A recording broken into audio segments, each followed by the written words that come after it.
podcast listeners a taste of what the Diary of a New Producer is like, you know? Okay, far away. We're already recording. You start. Yeah. Um, so for those of our listeners, first of all, thank you for listening. Who though have never checked us out on YouTube, go check us out there. Not just so we can get our follower count up, but so you guys can learn. I think we launched a new series called Diary of a New Producer, probably, well, 4 weeks ago. This is week 5.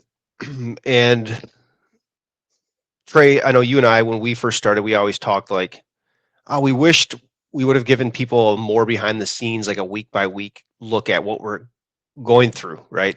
The highs, the lows, the funny things, the sad things, the tragedies. Anyways, so you and I missed that opportunity, right? Even though we're kind of filling you guys in, our listeners in on where we're at and some where our headspace is at. But I thought it'd be kind of cool to do that, and I was assigned to be really a mentor. I'm not called a manager, but to be a mentor of a newer producer that I was kind of instrumental in bringing him on board, right? He found us through LinkedIn, reached out, and during the recruiting process, I of course interviewed him and gave him my blessing. And I know one of the concerns was like, hey, he's pretty green. Um, you know, like a couple months at a big agency, but that was about it. Um, so, anyways, they're like, hey, if we're gonna bring him on, you're gonna have to mentor him. And then I was like, okay, cool. And I gave him my blessing, and because I saw the values in him that if I owned my own agency, I would be like, that's a guy I would hire. I don't care if he has experience or not. Um, and the values that I saw was just like self-motivated, hungry, um, relatable, kind of just those things where I just had that gut feeling. And Mm-hmm. so anyways, we hired him, and then I had this idea. I was like, hey, what about why not do a diary of a new producer and put it up on our YouTube and just basically kind of give people a recap of our weekly calls. So that's all what the Diary of a New Producer is about. And I think it's a cool series because it gives two different insights to the listeners, or if you're watching the videos. One is it kind of gives you the perspective of what is the new producer going through, but also if you are an agency or if you are a mentor yourself or a principal, it gives you the perspective of, oh, this is how, Micah's mentoring his person. I'm not saying that my way is the best way, but it's just a different way to do things. So it can give you two different perspectives.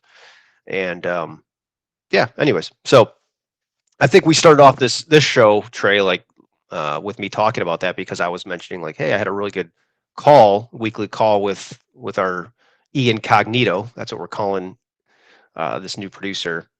And I think there's some topics that anyone at any stage in your career would find really, really helpful. So Go fire I'm away. gonna, Flush it out.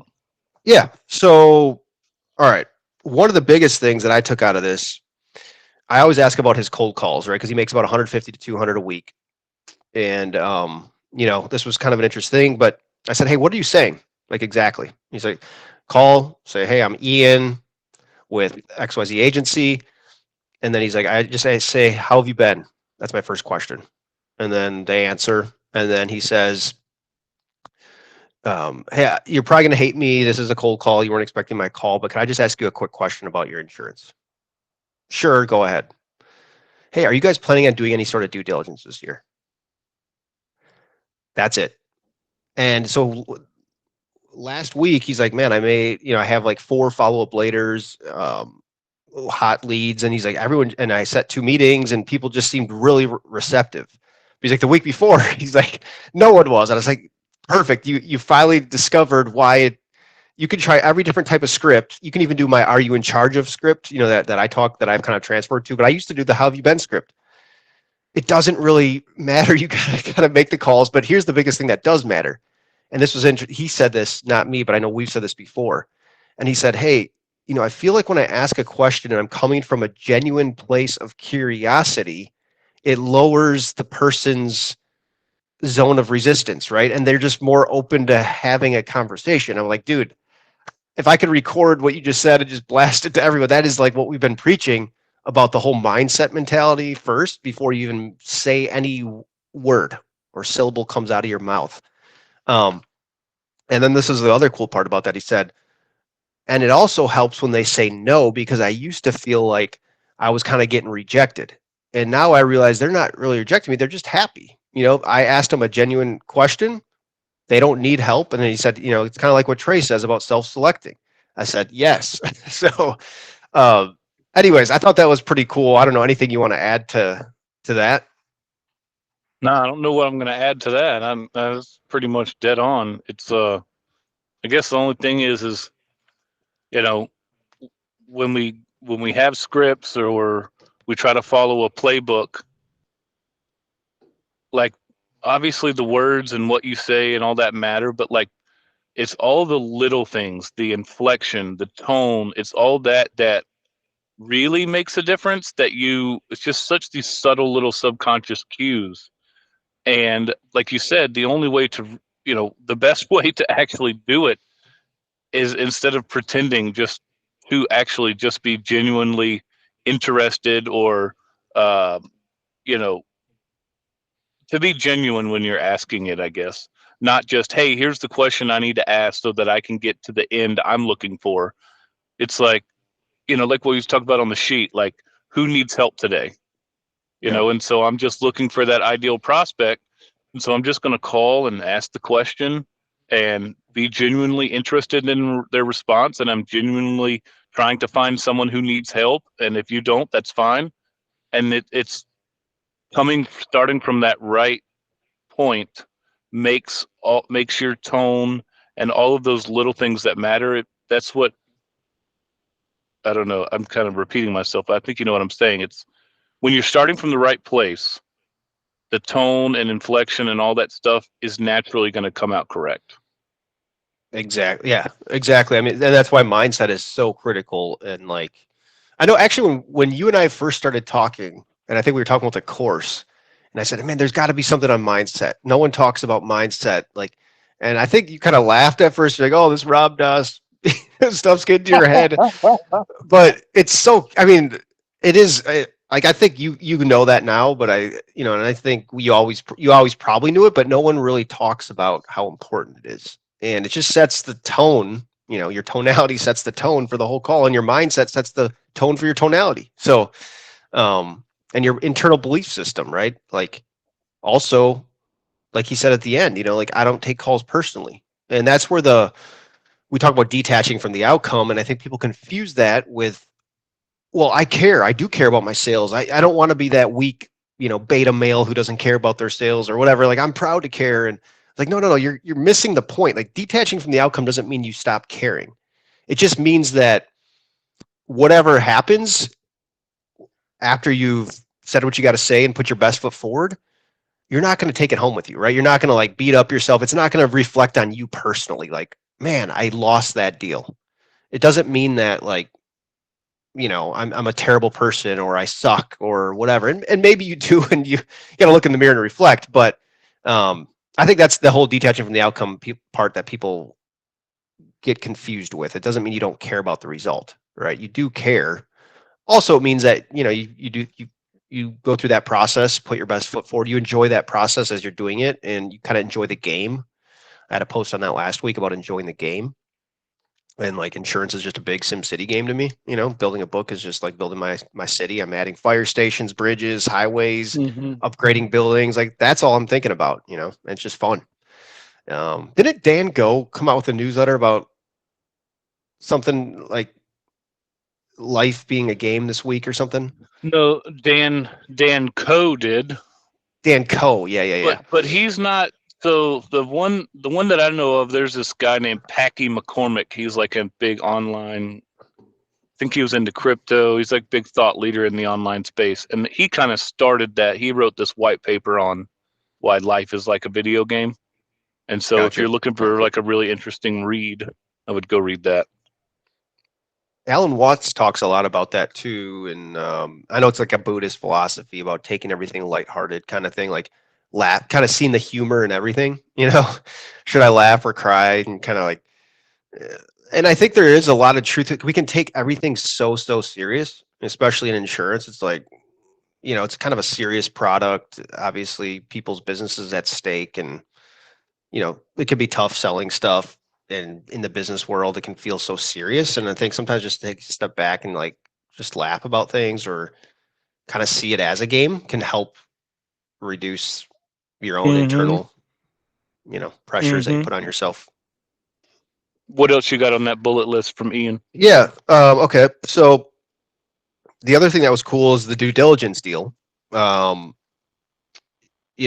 this guy never heard of Ian never heard of due diligence before he started following us, right? So even before he was hired by us, but before he started following Max Revenue, and then he was like, "Yeah, I asked the guy last week. I always saw his business around. I drove by his business, and I just cold called him." And the guy's like, "What are you, some kind of attorney? How much does that cost? The due diligence?"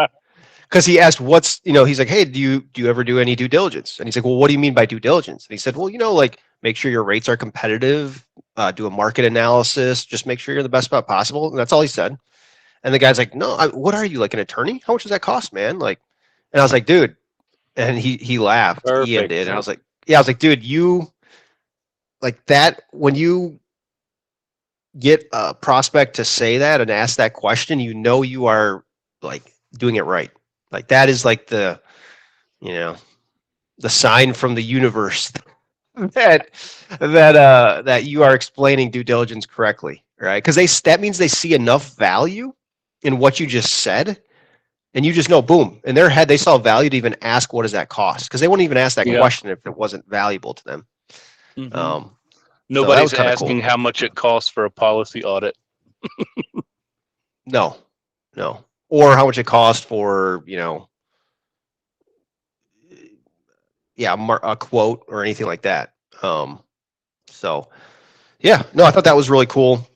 Um, Another thing that I took away is follow up, right? So this is a good cold calling lesson. He was told by someone, "Hey, uh, I'll call you back Friday. I'm really busy." So Friday comes, the guy doesn't call, and what do most average or crappy producers do? Don't call them. They maybe have their follow up, they forget it, they don't even put in their CRM, they never get the call back, they forget about it, right? This is why every week, every call, when they say, "Hey, call me back," you write that on your follow up later list, right? Your hot lead list. I don't care if you think it's genuine or not, like just put it there so nothing falls through the cracks. Well, anyways, so Ian calls this guy back a couple hours after he didn't call him, and they set a meeting, right, for Tuesday. So really important lesson there on using a CRM. And then when someone says they'll call you and they don't, call them. Um, it's so basic, but we forget about that a lot. Um, Yeah, I think we put a post up about this. It's the whole thing with follow up. It's not that they're like, we take it personal, like they're ghosting us, but in reality, they're just busy, man. Like they're running businesses, they got 1,000 things to do. They have a wife and kids. It's just crazy. I see my bride walking up on the side of my car. gonna holla. Hey, I'm on a podcast. I can't edit this out, so I'm just gonna send you on your way. Hey, will you go make me some coffee and bring it to me? Awesome. I'm Please, recording come from on, man. Add a no, no, please there. please, no, please. You've been I'm married recording too in long. AT4 Studios, uh, in my front yard in the truck. She just dropped off the kid, one of the kids, and so she was just being weird, creeping up on Only my on the window. only on the Max Revenue Show, baby. Hey, that's So the way we roll. you mentioned a good point though, like it's about people just being busy, and it's actually funny because so my title at my agency, I think agency titles that they give producers are kind of funny, right? Like vice president or whatever. So I'm senior vice president. Okay, is my title, and so on Oh, LinkedIn, dang, balling. yeah, yeah, but on LinkedIn, right? People selling software and other services see that and they start to hit me up. I think because they see senior vice president, and so what happens though, it's funny, is the level of follow up, is that people genuinely just don't follow up, right? Or they'll shoot me a message and I'll respond, and then I'll just kind of get busy myself. And so I'll be like, "Hey man, yeah, I'd love to meet. Let's set a date." And then they'll send something back and I won't get back to them. And then If they would just reach back out again, I would say yes. It's just that I get busy. So to your point, exactly. It's not that I don't want to meet with them or I'm trying to be mean.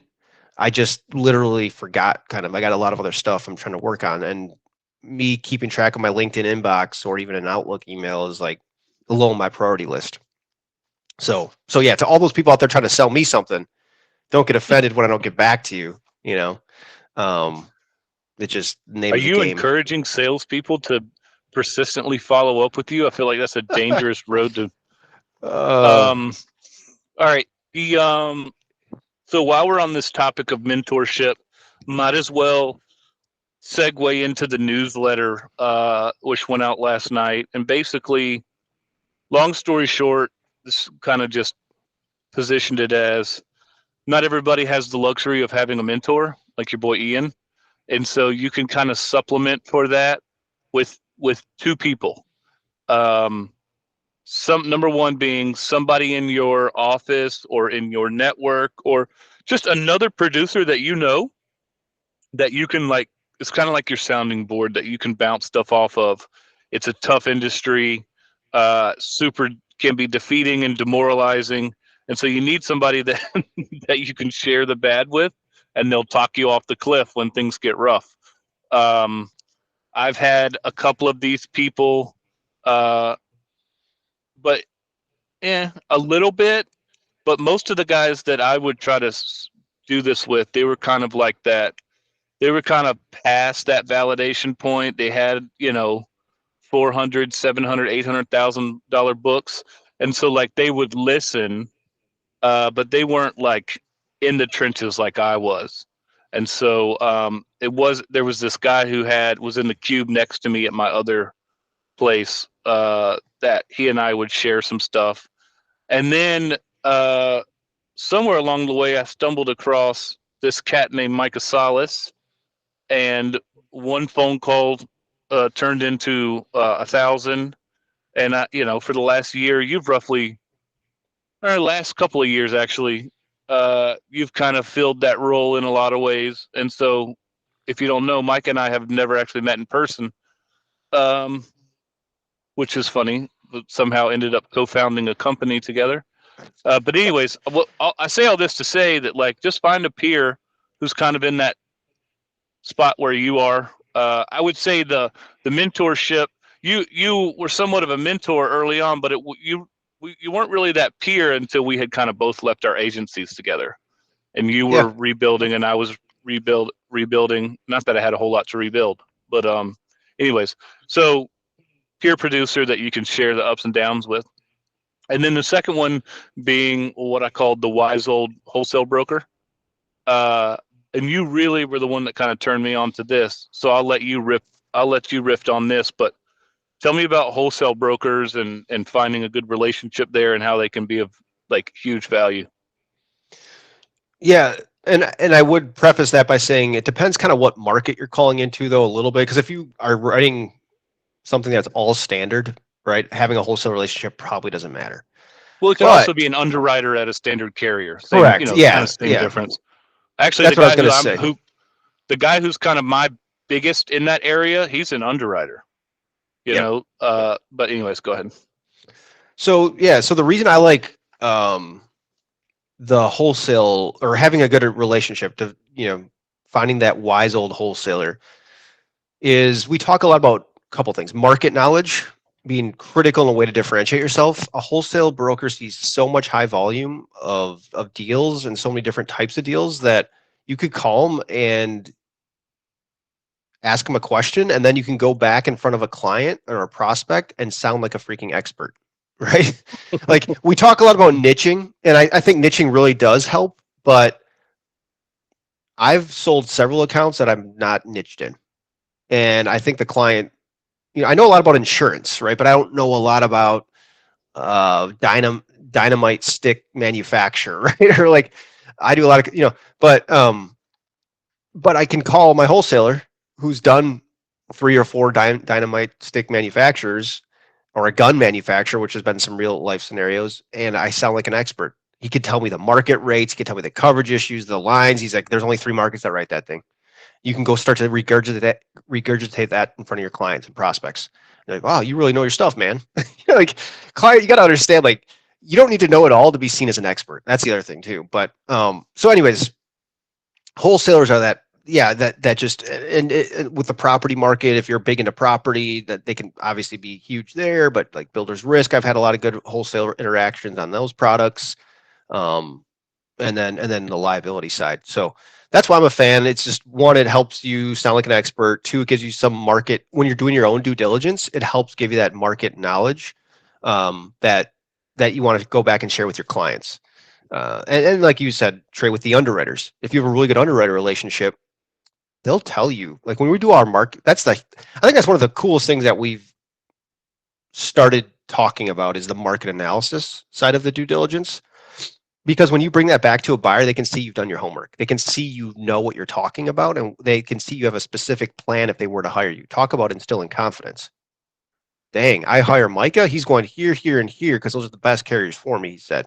And this is why, But yeah, if you have that underwriter relationship, you can be like, hey, man, I'm looking at this deal. They're with XYZ insurance carrier. Have you ever seen this? No, we never have. Here's their rates. Dude, those are like 20% high. We could smoke those. Cool. Okay. Now you got something to go back with in terms of your due diligence, on that piece. Because let's be honest, most buyers do ultimately still care about price, right? They want to know like where their price will come in at if they hire you. I found it makes getting BORs easier too when you can talk about that price aspect and how you're going to help get them better pricing or, help negotiate better for them. So. Yep. It's I don't know. I There's a couple of times, and I haven't had anybody do this yet, but there's a couple of people that I know that have really gotten brokers and or underwriters in their camp and gotten on the road, hit the road with them, going in to close certain Yeah. things. There's this, I don't want to disclose names, but I knew this guy who was writing a ton in the trucking space, and his wholesale broker was just pretty much just gave him the keys to his cab report system, which you're not supposed to do. And so like they would print out cab reports and then just walk in on prospects together and just, hey, you see this, or, here's your unsafe driving scores. Here's a few things we can do to correct. So anyways, I say all that to say, you get a hungry wholesale broker or a hungry underwriter, they can really move some dirt with you. That's a great So, point. As a so you wedge, go ahead. hey, large prospect. When's the last time you met your underwriter? I never have. Dude, you're paying $1 million for your insurance. You haven't met your underwriter in person. It's like, anyways, go ahead. I didn't. No. That's a great point. How often have you done that? I use it occasionally. I can tell you there was a guy I've worked with that wrote a bunch of accounts, and that was one of his main sticking points. Oh, look at this! Look at this! This coffee's coming in. Wow. Dang! Thanks. You're the Wife best. of the year. Love you. Wife of the year. Miss Revenue coming in the clutch. You should get her a coffee mug that says Mrs. Revenue. Oh God, I should throw it away. Anyway, sorry to interrupt. But no, this guy was like, that's the first time I heard it. This guy, let's call him Jason, but he would use it all the time. He was like, dude, I say that all the time, like to prospects. And then I try to get the underwriter out there to meet in person, especially if he was working on quoting a deal, competitively. It could be a game changer. I wanted to add one thing. You talked about mentorship and back to the Diary of a New Producer, Ian Cognito. At the end, I was like, hey man, you're doing great. It's week 5. I probably foresee doing this for maybe 3 months, like weekly. It can go longer if you want. I don't mind, but tell me I don't want to be doing weekly meetings if you don't want to, right? And he's like, no, I like our meetings. He's like, it's not about numbers. It's not like, hey, where have you? We definitely. He sends me his numbers. I look at them quickly. We talk for that for maybe a minute to 2, like literally 2-3 minutes is numbers. The rest of it is mentorship. Like it's like kind of like you were talking about, right? Like spitballing, asking ideas, talking about headspace, all that stuff. And he's like, man, I find it really helpful, right? I get to ask just different questions and see your perspective on things. And I really enjoy our meetings. So, that's pretty rare for a producer to say that, right? Totally agree. So Your I'll mic is chip up in on over this. your eyeball. It's over your patch. Damn it! There you go. Thanks. So I'll chip in on this, and I know that it's not doable at some of the big national firms, and I totally get that. But I think there is a weekly or bi-weekly, but one-on-one. I think when you have like these big sales meetings, you get a bunch of people in the room.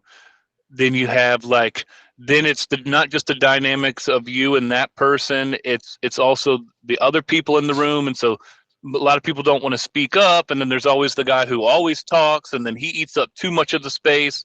And so it's yeah, you see you shaking your head. we all have those guys.